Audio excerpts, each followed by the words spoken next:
real estate transaction is not just dealt with on a realtor to client level. It's realtor, client, listing or selling realtor on the other side, buyer seller on the other side, two different attorneys, and a mortgage lender.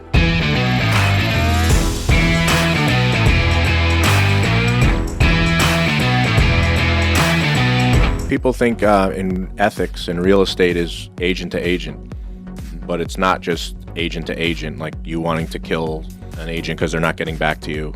That's a problem and bad too, but ethics also involves your relationship with attorneys and how the attorneys communicate with you and if they get back to you and the other client's attorney. So if everybody is held accountable, then there's typically a smooth transaction.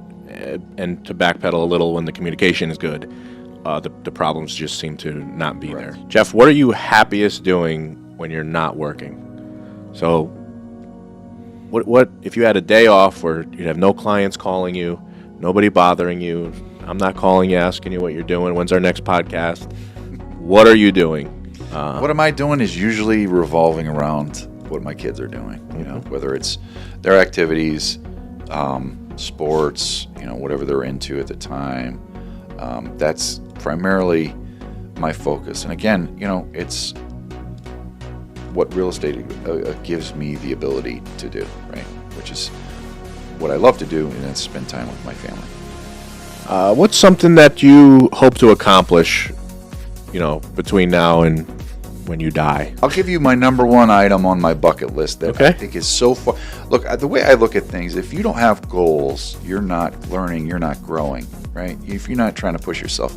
So I've always been a big believer in setting goals, even if they're, you know, if you think they're unattainable, right?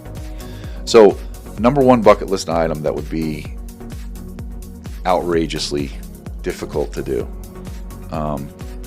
Hiking the Appalachian Trail. Ooh, the whole thing? End to end, what they call a through hike. Oh, I've 2,000, I believe it's 2,100 and something miles.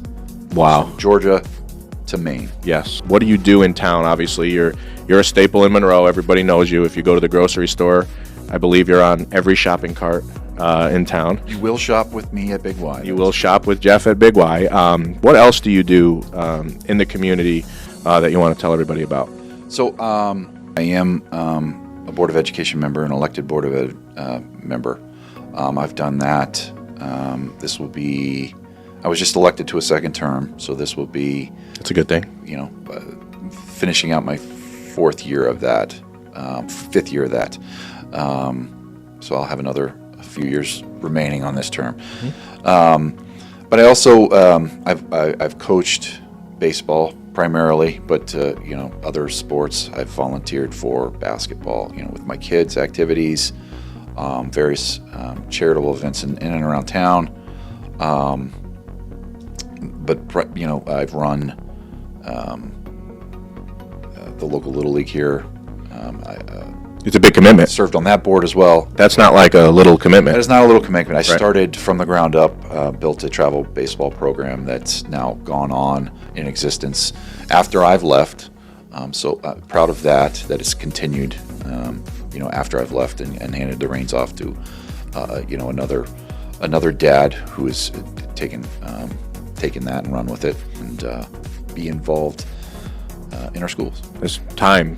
Time is something you can never get back, so it's good to be involved as much as you can, obviously, without neglecting your family.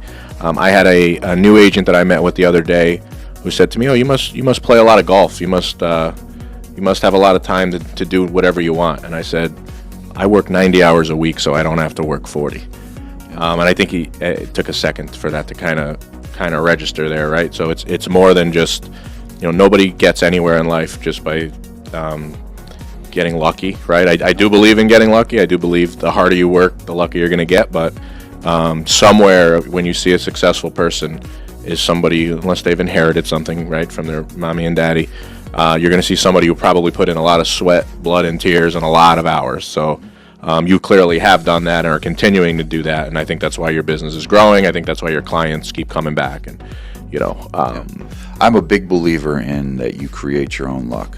You know, and totally. Like you said, it is it is about hard. It is about the work you put in. Yeah. It's about what you get out. Yeah, totally. The Mamba mentality. You have the Mamba mentality, Jeff? The killer instinct. That is the killer instinct, right? Be better today than you were yesterday. Yep. And be better tomorrow. It doesn't matter what we're talking about. It could be Anything. Athletics. It could be schoolwork. School. It could be your job. Whatever you're doing.